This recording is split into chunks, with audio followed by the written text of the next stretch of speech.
Hi guys, welcome back to the Butterfly Effect podcast, and in today's video we are going to be doing the Until Dawn movie review. I know I trolled you guys before and I did the Minecraft video, but I promise this is the real deal. We are actually going to be talking about the Until Dawn movie. So, Jack, what's interesting is that when we came into this movie, we pretty quickly realised this isn't necessarily an Until Dawn movie. There's going to be the odd Easter egg, but it's more like a Happy Death Day / Dead by Daylight film. Whether that rubbed original fans up of the game the wrong way or not, it was kind of like up to just watching it and deciding how it went. Now, from memory, when we came out of the cinema, I think we had various different reactions, right? And I think you probably sit in the more positive camp as opposed to me, right? So I just want to kind of gauge on it, like, loosely, mate. How did you find the Until Dawn movie? Yeah, it really depends on your perspective. Because had someone come up to me and said, there's an Until Dawn movie, you should go watch it, and I knew nothing about it before going in, I probably would have left the cinema going, what the hell was that? That wasn't Until Dawn, etc, etc. But because we've seen the trailers, because we've covered it a lot on the channel, my expectations were a lot different. So I sort of come into it thinking, well, it's not going to be Until Dawn. It's probably going to be an Easter egg movie. So just sort of embrace that for what it is. And then when I sat down and watched it, I thought that the movie was pretty well put together. Like, don't get me wrong, there are things in it that I'm got question marks over. But just as a movie in itself, I didn't mind it, and I quite enjoyed looking out for the Easter eggs. So I guess that's why I come out a little bit more positively, mate. Yeah, no, and that's very well. And there is stuff about because admittedly, yeah, I am a bit of a purist, and I knew we were never going to get an Until Dawn exact movie because that wouldn't make sense. Until Dawn's all about choices and branching, and the fairest the most natural way to kind of capture that is if Netflix was going to inherit it and you were going to kind of get a Bandersnatch style thing, but then again you might as well play the game. So I get they had to go in different directions. It's just it was directions in a way that I'm not sure I particularly liked. I see a lot of negative reviews. If you go on Rotten Tomatoes, the thing will average about a 4, 5, 6 out of 10 in its score. One thing that I see a lot of people dog on me that I actually didn't mind is the characters. It's the main 5. Now, you get Clover, so the whole crux of the story is Clover goes back to try and find her missing sister, whether it's to see if she's alive or for closure. Then you've got this Max character who's just your shy guy who's really into Clover. You've got Nina and Abe. Abe's the outsider, Nina's a really good friend. And then you have Megan who's got this kind of psych thing. And I quite like the fact that we had 5 characters, not 8. I think 8 would have been too much. You would have had 3 spare parts that would have fell down by the wayside. But each character had their own identity, and they were different in a way. Did you have a particular favourite character, lad, and who would you say was the weakest for yourself? You know what? Probably Max, Probably Max. And As your favourite? As my favourite. Yeah. And I'm guessing, because I was trying to almost, as I was watching the film, I was thinking, okay, so which of the characters have they sort of borrowed? And I looked at Clover, and I saw that there was moments where she was the Josh character, where she was Beth, because obviously it was her sister that went missing, and Sam, particularly towards the end. I looked at Abe and thought he's probably based off Mike, and then I looked at Max and I thought, yeah, the likeable guy is probably Matt. Nina and Megan I was sort of slightly less sure on, but I feel like Max was the one. I suppose he was just generally the most moral, There's the bit where one of the girls gets dragged away, isn't there? And he's the one that's oh, let's go out there, let's go after them and save them. He was quite willing to sort of get his hands dirty and try and deal with the situation. But what I would say is it did lend to one of the funny moments when Abe comes in and he's just nah, go on, just let it take her. We'll just stay here and sort of sit out the rest of the night and try and survive. But then that ends with him getting killed, doesn't it? It does, yeah. That was a long way of saying, mate, that it was Max. But how about yourself? Yeah, funny enough, mate, I was going to say, I think Max might be my least favourite, I mean, I think You know how, like, when we look at the game, I say that Matt is probably my least favorite character, and it's like if you're ranking it on sort of who would you hang out with, who has the best heart, they would fall quite high up in the list. But I feel like I think maybe it's easier and there's better writing in the darker characters. I feel like if you write like a Bellend, like you can do some fun moments, some neat dialogue, some like really morable, questionable things there, and there's an art in the darkness. And I feel like with your Matts and your Maxes, often it doesn't go beyond, oh, a nice guy with a good heart, you know. And I feel like Max's only arc was he was just really head over heels over for Clover. And don't get me wrong, he had a really good heart, he was really brave, but I think I need more from that, you know. But it's somewhere between him and Megan, because Megan, her psych thing was quite cool. That's something we didn't have in the game, but it was a welcome change. But I feel like her having these psych moments just was very like convenient for the plot. Like, oh, they need to find directions, so oh, she's going to point at this drawer and there's going to be a map in there conveniently. So I feel like she was just a plot device in a way, and then towards the latter half of the film she goes missing because she's the damsel in distress who needs rescuing. So I'd say it's between them two. My favourite is probably Nina. Like, her quick one-liners, just how good her heart was, but I don't know, she just had a bit of like oomph and depth about her that I really dug into. Also, you know, just no shine, we know what kind of girls I fall for on this channel, the unattainable ones, and it's definitely her. Weirdly though, I really liked Abe. He was the outsider, but he was like the rational, logical one, and because he didn't really have this attachment to the group, admittedly, yeah, he would come out with these really sexist, horrible lines, and he said some really unspeakable things that really lost kind of like, you know, the value for himself. But like, yeah, some of his lines were like brilliant, and they did make me chuckle. So I really liked the performance from Belmont Cameli, apparently his name is. I do find it weird though that when he gets murdered, he doesn't really have a quarrel with anyone when he wakes up. He's just kind of like, oh yeah, that happened, we're all friends again, and it's like, right, okay. But yeah, so yeah, that's kind of my overall thing on the characters. You've mentioned your favourite, mate. Do you have a least favourite out of the group? No, not particularly. Like I say, I thought it was quite a very strong cast. And you know what? It's actually quite refreshing. I think you've just reminded me of like an Abe moment. I remember if it was like in the first cycle or whatever it was once they died, but you know, when they looked outside and, you know, you could tell shit was going down, that rather than stick around, they did actually try to escape, didn't they? They got in the car and they started to drive, which is just so refreshing for a horror movie, because you sort of constantly sat there thinking, come on, you know, get out of there. But then they couldn't because of that big shadowy creature thing that started to come through the fog and what have you. But no, I generally, I felt like actually, because it felt, you know what, saying on that front, a little DPA nod potentially, because it reminded me with the rain coming down, like Little Hope with the fog, how they always sort of like ended up back in like the sort of the lodge location. But no, as far as like the character goes, least favourite, no, I think it was actually probably right having 5 characters, because I feel like each of them got their own particular moment in the spotlight, or like it didn't feel like one of them was less frequently used anyway.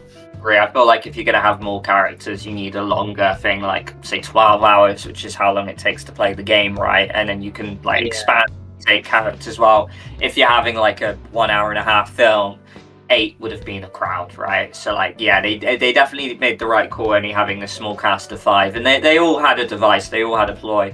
One thing I dislike though is that I feel like none of them really went on an arc per se. Like, I feel like they almost came out the way they came in, you know. I feel like a lot of the stuff, they kind of got lucky, like they ended up finding all the answers by stumbling along.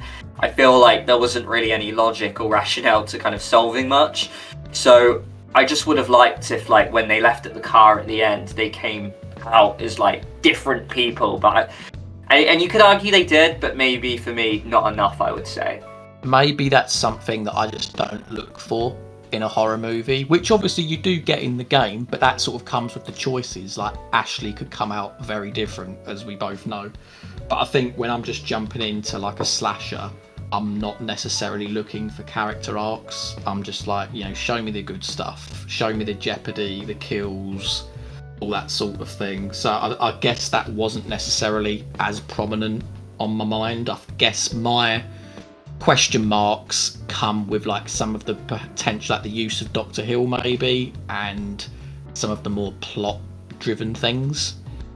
Yeah, and I'm glad you mentioned that, because while we're on characters, we might as well end it on Dr.Hill. So, really cool, right, that Peter Stormare reprised his role. He came back, and from the trailers, I looked a bit gutted. I was like, oh, it looks like he's just like the gas station harbinger, right? He's like, I don't go that way when the kids are going to go that way anyway. And I was like, they're bringing him back literally just for that little cameo. It's like, I'll take something over nothing, so sure. But he does play a prominent role. He plays a massive role, actually. So, like, obviously in the game, he is just a figment of Josh's imagination. And I quite like that, how he's this really prominent fixture, and he shapes your horror game, basically, because you pick your phobias with him, and he'll tap into that. But in this one, yeah, he's Dr. Hill again. But he's the big bad villain. He is the guy who brings them in, turns them into Wendigos, and yeah, he is in the office at the end, and yeah, like I say, he is the big bad. Jack, how did you feel of the usage of Dr. Hill in this film? It felt a little bit forced. It's almost as if they said, we've got Peter Stormare, we can't just have him be a figment of one of the characters' imagination, which, to be fair, given the post-credit scene, you could argue is the case. That, or at the very least, that Dr. Hill is supernatural, because we see him die, right? And then in the post-credit scene, we hear him whistle, so you think, okay, he's still alive, so maybe he is in Clover's head, maybe he is supernatural, but that's potentially another discussion.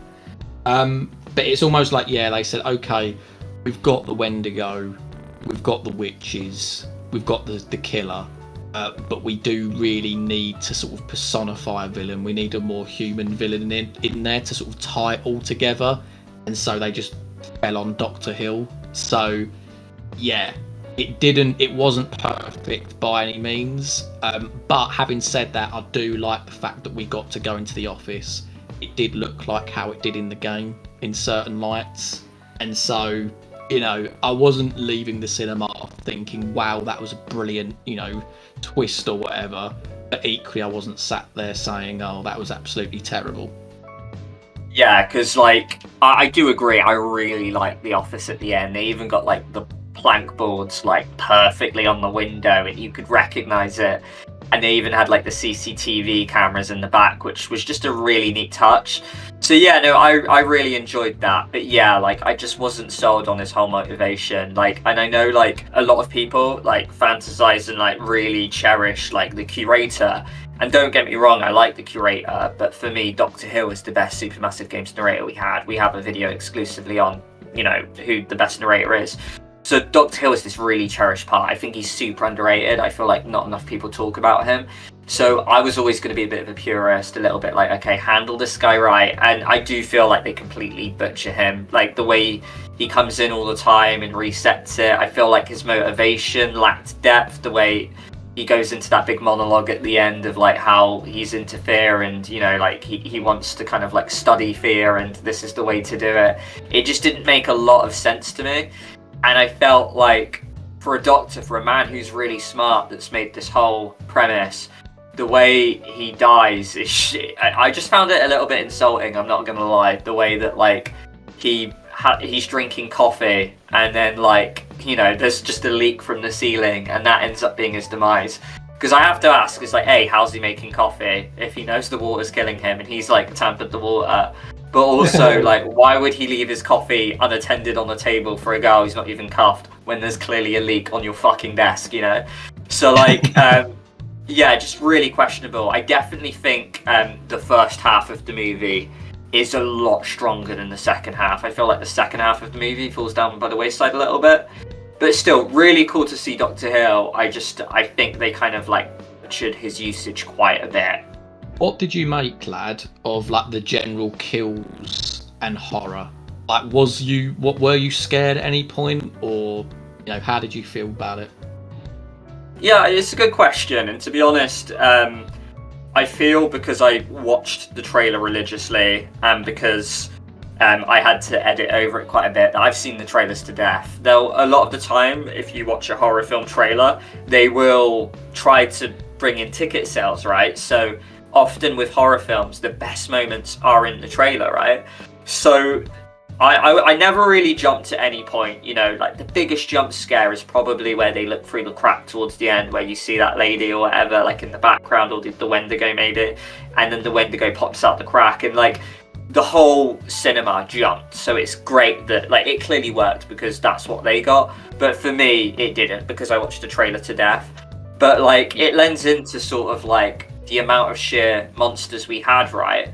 Now obviously a big sort of thing that we mentioned before going in is whether we like this Happy Death Day concept of waking up, because on one hand, if you like Until Dawn because the amount of kills and deaths you can have, this movie's brilliant for that, because they didn't hold out on the gore. There was a lot of that, but equally Until Dawn purists like myself kind of lend into that kind of philosophy that, you know, there's that quote, oh, you can't change the past, but this game is literally like you get 13 chances, which is the complete polar opposite of that, right?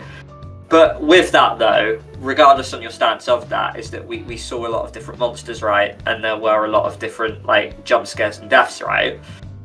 Did you quite like that, seeing a lot of different monsters, which gave us a lot of different kills?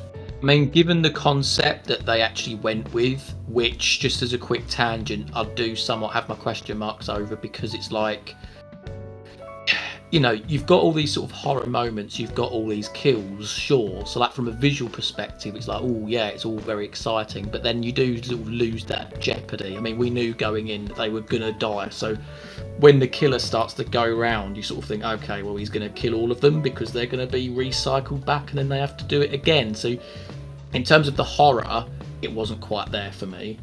But just as a visual thing, it was really good. And yeah, like I'm glad obviously that they brought the Wendigo back in, because that just feels very staple Until Dawn. I'm glad that they had the killer in, again staple Until Dawn. The witch thing, yeah, a bit different, a bit interesting. That giant thing outside never really amounted to anything. Presumably it was only there just to stop them from leaving. So yeah, it was okay. I think it was okay, is what I'm gonna say. But like, does it hold a candle to what the game did? No. I do get you, and I think a big flaw about this film is the sort of pacing, where we get 3 epic days, and you know, like, I feel like the moment there's the bathroom scene, which I quite like the weird comedy of the exploding bodies of the water. Like, it was a bit nonsensical, but the cinema laughed. You know, I got a bit of a kick out of it. Bit weird that one girl only had her leg blown off. Like, I don't really know the parameters of that. But after that, like, we kind of just randomly get the skip thing where they skip like 10 whole days. They go from day 3 to 13, don't they?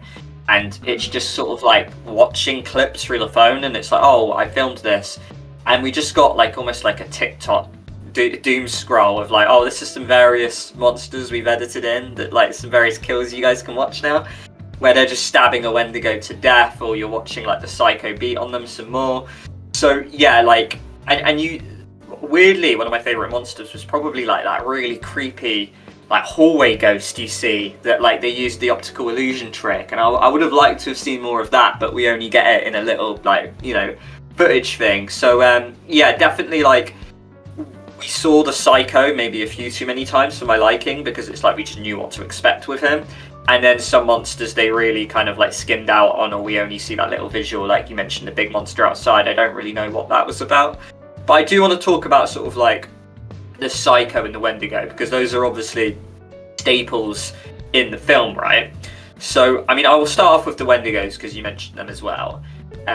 Weirdly, when I dissected the trailer, a few of the comments were like, how can you like the Wendigos? I thought they're really cheaply made. I actually thought they did a solid job of like making a believable like Wendigo costume that looked fairly spooky and kind of like was an homage to the game. They looked almost exactly like they did in the game, in my opinion. I think they did a solid job of that. What I didn't like about the Wendigos was like, A, yeah, the motivation for like creating them, but B, just how dumb they went on the final day, because when we skipped to day 13, it was clear as day, like, okay, this is it. Like, if they die, they actually die. There's no jeopardy. But I think as a result of that, the monsters just got really dumb. And I feel like they went into the heart of, like, the map, and everything was supposed to be, like, even worse, you know? But, like, you get the point where Clover and Megan are trying to escape, and the Wendigos just slowed down. Like, they were running at the start of the film. They were like they were in the game where they're, like, bouncing off the walls, and, you know, one Wendigo versus one human. It's not a fair battle. But somehow they managed to outrun, like, a crowd of, like, 20 Wendigos in a really silly scene where, at the end, they're climbing out the hatch. And I mentioned this to you, mate, because this is one of the biggest plot holes I found, which I found hilarious, was where you had Clover and Megan climbing up the ladder, and the Wendigos slow right down. And then, like, they're trying to pull one of the girls from the top of the hatch, but the Wendigos clearly pull the girl from the bottom of the ladder. And then they all fall down. So it means that, like, the girl at the bottom of the ladder clearly held on to the girl at the top and pulled her down with her. And I felt that was hilarious. But yeah, like, so I feel like the Wendigos were made a little dumb. And I've kind of mentioned it with the Psycho already. Like, I know they probably couldn't replicate the fact that it was actually someone in the group like we had in the game. But they just made it this kind of, like, bold Psycho who was a bit of a Jason Voorhees figure, who just felt like, kind of like, you know, every overpowered 80s horror villain, and I don't know if I like that. So there were elements I really liked. I really liked the tribute elements of the Wendigo and the Psycho, but the way they were handled, I would question. I don't know if you feel the same sentiment. I think the Psycho, yeah, was certainly lacking. I did like the Wendigos, and there is that scene, isn't there, where, which one was it? Was it Nina or Megan? But one of them was, like, trapped inside with the Wendigo, and it's pulling on the chain. And I've got to say, like, to come back to another thing you said as well, that I do think the effects are really good in this film, like, on the whole. Where I do think the budget was slightly lacking on, like, the location, because when I think of the video game, the location is just so much better than what the film gave us. But I do think that actually that the Wendigos come off a lot stronger than, say, the Psycho. And I probably would say that the Wendigos were the best of the bunch throughout the whole film anyway. But while I don't think that the villains were absolutely superb, I think overall I perhaps just got more joy from looking out for other types of Easter eggs that they put forward. Like, actually in that Wendigo scene, there is a point, isn't there, where, like, Clover says, don't move, and they're, like, looking down the corridor and you can, like, see the Wendigo and stuff, which obviously was like a harkening back to the don't move gameplay mechanic that you got in the game. There's even, like, one particular shot as well where I think they are replicating that Wendigo Sam shot where the Wendigo is basically next to her head and she's staying still against the wall. I clocked that, which was really cool. And there's other ones in there as well. I don't know if you noticed them, mate, but you've got, like, the Hartleys, like the name of, like, where they stop to fuel up. Hartleys, obviously Chris. Megan, I think, had a butterfly necklace on. There was the Josh Washington thing on the desk. So yeah, I feel like that's where I got my joy, and therefore I sort of overlooked a lot of the villain plot holes and flaws and stuff. Yeah, it was definitely really cool seeing those Easter eggs, because there were a few of them, and it was nice they sprinkled in those tributes for, like, fans like ourselves. But yeah, I guess my biggest gripe with, like, the monsters is that because they threw so many at us, because they were trying to go for that Dead by Daylight, here's a lot of different deaths we can give you. I feel like because they are all so, like, there were so many different styles. Like, at one point it's slasher, at one point it's a chase, at one point you've got, like, that creepy witch, and there's the rocking chair, and they're going for, like, eerie. I feel like the film as a whole lacks an identity, because it's trying to go for all these different styles, and it machine guns through all these tropes to the point that, like, it doesn't really stick with a singular theme. And I feel like, yeah, like, I think, like, a year or two goes by, and I think you're gonna forget about a lot of what actually happened in this movie, potentially. So yeah, like, that is a big gripe I do have with this movie. And don't get me wrong, like, I fairly enjoyed the movie. It's just, like, yeah, if we're giving an overall score, because of, like, the fact that the latter half was really weak and there was so many plot holes here and there, and the pacing was really off, the fact they skipped 10 days just really offed me. I feel like I can't really score this film more than, like, a 5 out of 10, I'm not gonna lie. I think for me, like, yeah, this film doesn't do anything groundbreaking, does it? I mean, like we've said already, it really does copy the Happy Death Day concept. The scares and the kills were decent, but again, there's nothing like massively innovative for the horror genre. Overall, I thought the characters were good, the acting was good, the effects were good. I enjoyed finding the little Easter eggs. Did it pay homage to the game? I mean, yes, through Easter eggs, but as an overall package, no. And I feel like your almost outlook on this film is dependent on what lens you look through. Is it because you're looking for it to be as identical to the game as possible, or is it that you just accept it's not going to be like the game and you're just sort of there for the ride? I think that's generally my take on it. I'd probably give it, I don't know, I'd probably be a little bit more generous. 5.5, 6 out of 10. Very well, mate. No, and I do agree. It is very much a perspective thing, and I'd love to see if like there's any people who haven't played the video game and what they made of this film, because obviously we are looking at it through nostalgia lenses. We're the purists that like almost like want it to pay as much homage to like the original game as possible, and obviously that isn't going to be fully possible. So like, yeah, like I'm really intrigued to see what like people who just went in with a complete blind perspective, how they found the film, because yeah, this review's going to be completely shrouded with that. One final question I have for you, lad, is the game or the film got the perfect ending. Everyone made it out alive, so good on them. Do you think the film needed like an ultimate death in there? And I know we kind of had one with the sister, because she came in to find the sister and then she was a Wendigo, so there was no saving her back, but the girl left with closure. But do you think one of the main five needed to die? Needed to die? No, because I don't think there was enough of a tangible romantic arc or something that really drove each of the characters to the point where there would be massive jeopardy for one of them to die. I feel like the route that they took with Clover, it being in her head, obviously, it's a little bit messy with the Dr.Hill thing, with the whole fear and then him coming back and whistling at the end. But did it need to have an ultimate death? I think if there was, it wouldn't have actually been that impactful for me, especially because you've just seen a film with people dying over and over and over again. That I wasn't actually against it, all of them making it. What about yourself? Yeah, I would agree actually. If a character died, like it probably wouldn't have had that impact, because like you mentioned, you've seen them die a million times already.